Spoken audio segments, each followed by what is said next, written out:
നിങ്ങളൊന്ന് ആലോചിച്ച് ലോകത്ത് സെക്യൂരിറ്റി ജോലി ചെയ്യുന്ന ആൾക്കാരുടെ ഒരു അവസ്ഥ എന്ന് പറയുന്നത് അത് നമ്മൾ ചിന്തിക്കുന്നതിനപ്പുറമാണ്. വളരെ സിമ്പിൾ ആയിട്ട് നിങ്ങളോടൊരു ചോദ്യം. നമ്മളിവിടെ സ്വസ്ഥമായിട്ട് ഇന്ന് ഇവിടെ ഇരുന്ന് ഈ ക്ലാസ് കൂടുന്നുണ്ടെങ്കിൽ അതിന് റീസൺ ആയിട്ടുള്ള കുറെ ആൾക്കാർ നമ്മുടെ രാജ്യത്തിന്റെ അതിർത്തിയിൽ മുഴുവനുണ്ട്. അതാരാ? അത് ഭടന്മാരാണ്.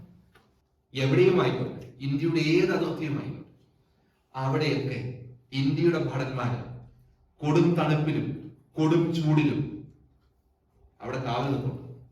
ഇനി ഇവര് ഇന്ത്യയുടെ അതിർത്തി അല്ല കാക്കുന്നത്, പക്ഷെ നമ്മുടെ കോളേജ് കാക്കുന്നയാണ്. കോളേജിലേക്ക് കുട്ടികൾ വരുമ്പോൾ അവരെ നോക്കുന്ന ആൾക്കാർ, കോളേജിലേക്ക് കുട്ടികൾ വന്നു കയറുമ്പോൾ അവരുടെ കൂടെ പുറത്തുനിന്നുള്ള ഗുണ്ട വരാതെ നോക്കുന്നത് ഇവരാണ്. ഇവര് സാധാരണ രീതിയിൽ രാവിലെയും പണിയെടുക്കും, ഉച്ചയ്ക്കും പണിയെടുക്കും, വൈകുന്നേരവും പണിയെടുക്കും, രാത്രിയിലും പണിയെടുക്കും, എല്ലാ സമയത്തും ഇവർ പണിയെടുക്കും.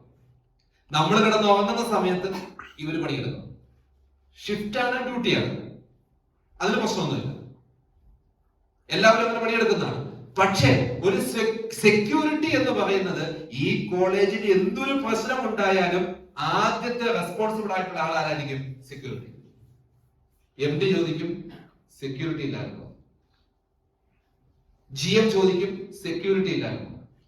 പ്രിൻസിപ്പൾ ചോദിക്കും, സെക്യൂരിറ്റി ഇല്ലായിരുന്നു.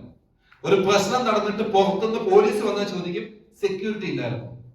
ആദ്യം ക്വസ്റ്റ്യൻ ചെയ്യപ്പെടുന്നത് ആരായിരിക്കും? സെക്യൂരിറ്റി ആയിരിക്കും ചോദ്യം ചെയ്യപ്പെടുന്നത്. എന്ന് പറഞ്ഞാൽ ഒരു സെക്യൂരിറ്റിയുടെ ഡ്യൂട്ടി എന്ന് പറയുന്നത് വേറെ ലെവലാണ്. ആ ഡ്യൂട്ടി നോക്കുന്ന ആൾക്കാരാണ് ഈ 5 പേർ. അപ്പം ഇവര് കണ്ണടയ്ക്കാതെ ഇവര് ശ്രദ്ധയോടുകൂടി നോക്കിയെങ്കിലും കാര്യം നടക്കുള്ളൂ. പാതിരാത്രി ആയാലും ഇവിടുത്തെ ഒരാൾ ഇറങ്ങിപ്പോകുന്ന സമയത്ത് ഇവർ ഉണർന്നിരിക്കുന്നുണ്ടാവും. ഡ്യൂട്ടി കൃത്യമായിട്ട് നോക്കുന്നു. അപ്പൊ അങ്ങനെ ഈ കോളേജിനെ സംരക്ഷിക്കുന്ന ഈ സെക്യൂരിറ്റീസിന് ഒരു ഗംഭീര കൈയടി.